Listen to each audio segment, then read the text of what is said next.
Welcome to film predictor అండి. ఈ వచ్చేసి అండ్ ఎప్పుడెప్పుడు ఎదురు చూస్తున్న పిఎస్పీకే ఫ్యాన్స్ అందరికీ అయితే పూనకల్ లోడింగ్ అయితే ఒక విషయం అయితే రావడం అయితే జరిగింది.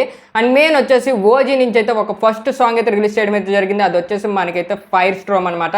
ఎంటైర్ సాంగ్ వినిన తర్వాత నా ఒపీనియన్ ఏంటంటే దెబ్బడైతే ఇచ్చి పడిసిండి భయ్య, మామూలు లేదు. అండ్ పూనకాల్ లోడింగ్ అని చెప్పొచ్చు పవన్ కళ్యాణ్ గారి ఫ్యాన్స్ అయితే. ఎందుకంటే అండ్ ఈ సాంగ్ వినిన తర్వాత ఎస్పెషల్లీ ఈ మూవీ మీద ఇంకొంచెం హైప్ అయితే పెంచారు మనకి. అండ్ మెయిన్ వచ్చేసి మన సాంగ్ అయితే ఫుల్ మనకి ఏంటంటే యానిమేషన్ టైప్లో తీసుకెళ్లారు. అండ్ మెయిన్ వచ్చేసి ఈ సినిమా అయితే ఎక్కువ జపనీస్లోని అండ్ బొంబాయిలోని ఎక్కువ షూట్ చేశారని మనకు అర్థమైపోతుంది. అండ్ యానిమేషన్లోనే మన పవన్ కళ్యాణ్ కానీ ఎక్కడ తగ్గేదేలే చూపించారు. ఇదే కానీ మనకి వీడియో సాంగ్ దిగుంటే ఖచ్చితంగా అరాచకం అయితే చేసేస్తారు ఫ్యాన్స్, దానికైతే ఎటువంటి డోకా లేదు.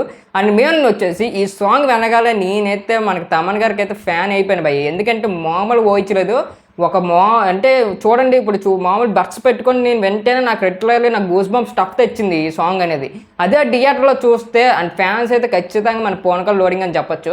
అండ్ మెయిన్ వచ్చేసి మొన్న వచ్చిన సినిమా హరిహర వీరమలతో కొంచెం అందరికీ లో ఎక్స్పెక్టేషన్స్ అయితే వచ్చాయి. చాలా వరకు ట్వీట్లు వచ్చాయి చాలా బాగాలేదు ఇవన్నీ. కాకపోతే ఫ్యాన్స్ అందరూ ఏం చేశారంటే ఇన్స్టాగ్రామ్లో కానీ ట్విట్టర్లో కానీ మాకు ఓజీ ఉందరా, మాకు ఓజీ కొడుతుంది అనేసి రెడీ అయిపోయింది భయ్య. ఖచ్చితంగా ఓజీ కొట్టడం కాదు, ఇచ్చిపడేస్తుంది ఒక్కొక్కడికి. అండ్ మెయిన్ వచ్చేసి ఎస్పెషల్లీ అండ్ ఈ మూవీ హిందీ వాళ్ళకి ఇచ్చిపడేయాలి. ఎందుకంటే హరిహర వీరమలకి చాలా నెగిటివ్ రోల్స్ అయితే వచ్చాయి మనకి రివ్యూస్. అండ్ ఈ మూవీ వచ్చేసి మొత్తం వరల్డ్ వైడ్ మనకి కుదిపేస్తుంది ఖచ్చితంగానే. ఎందుకంటే అంత బాగుంది విజువల్స్ పరంగా కానీ లుక్స్ పరంగా కానీ. మన పిఎస్పీకే గారు ఫ్యాన్స్ అయితే ఖచ్చితంగా కాలర్లు ఎగరేసుకొని తిరగచ్చు, అంత బాగా చూపించారు మన పిఎస్పీకే గారిని. అండ్ మెయిన్ వచ్చేసి సాంగ్ అంతా ఒక ఎత్తు అయితే క్లైమాక్స్ వచ్చిన ఒక సీన్ అయితే చాలా బాగుంటుంది. మన పవన్ కళ్యాణ్ గారు మన చేతిలో ఒక గన్ షాట్ పట్టుకొని వస్తారు. ఆ షాట్ అయితే చాలా బాగుందని చెప్పొచ్చు. అండ్ మధ్యలో వచ్చేసి ఒక షాట్ అయితే ఉంటుంది మనకు ఓజీ అనేసి వస్తుంది.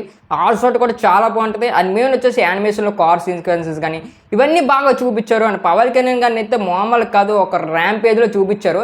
దాని గురించి ఎంత మాట్లాడుకున్నా ఇంక తక్కువే అని చెప్పొచ్చు. ఒకప్పుడు మనకు ఒక సంవత్సరం అయింది ఈ మూవీ గ్లిప్స్ దింపి, దాని తర్వాత నుంచి ఇప్పుడు వరకు ఏ అప్డేట్ లేదు. అండ్ మనకు వచ్చే సాంగ్ అయితే మనకి సడన్గా దించేశారు.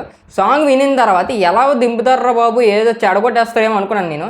ఎంత బాగుంటుంది, ఎంత మంచి అవుట్పుట్ ఇస్తారని నేనైతే అనుకోలేదు. అండ్ ఇందులో హీరోని వచ్చేసి మీ అందరికీ తెలిసిందే మనకి ప్రియాంక మోహన్ గారు. తనైతే చాలా వరకు సినిమాస్ అయితే వేశారు. తన ప్రతి ఒక్క సినిమా ఇప్పటికొచ్చి హిట్ అయితే అయ్యింది. అండ్ మెయిన్ వచ్చేసి అండ్ ఈ మూవీ డైరెక్టర్ మన సుజిత్ గారు అనమాట. అదే భయ్య సాహో రణరాజర్ అని తీశారు కదా అతను అనమాట. తన మూవీస్లో ఖచ్చితంగా దమ్ము ఉంటుంది. ఎందుకంటే స్టోరీ కానీ అక్కడ నైరేషన్ కానీ చాలా బాగుంటుంది. కాకపోతే ఎక్కడ మైనస్ అయిపోతుంది అంటే విఎఫ్ఎక్స్ దగ్గర అండ్ కొంచెం స్లోగా అయిపోతాయి తన సినిమాలు. అదొక్కటి వదిలేస్తే మిగతాదంతా బాగుంటుంది. బట్ ఓజీ ఇప్పటివరకు చూసింది అయితే పవన్ కళ్యాణ్ ఫ్యాన్స్కి అయితే ఒక స్టఫ్ అయితే ఇవ్వబోతున్నారో అది అందరికీ అర్థమైపోతుంది. అండ్ మెయిన్ వచ్చేసి పవన్ కళ్యాణ్ లుక్స్ కానీ పవన్ కళ్యాణ్ గెటప్స్ కానీ ఇందులో అయితే చాలా బాగా పెట్టుకున్నారు. చూద్దాం, ఇంకా ట్రైలర్ కానీ ఇంకేం రాలేదు కదా, వచ్చిన తర్వాత మనకు తెలిసిపోద్ది. ఇంకా ఎవరైతే సాంగ్ వినలేదో యూట్యూబ్లో అయితే ఉంది, వెళ్ళి వినండి, ఖచ్చితంగా చాలా బాగుంటుంది. అండ్ బడ్స్ పెట్టుకొని మీరు మంచి ఎక్స్పీరియన్స్ అయితే చేయండి. ఇంకా ఎవరైతే మన ఛానల్ సబ్స్క్రైబ్ చేసి బెల్ ఐకాన్ మాత్రం ఆన్లో పెట్టుకోండి.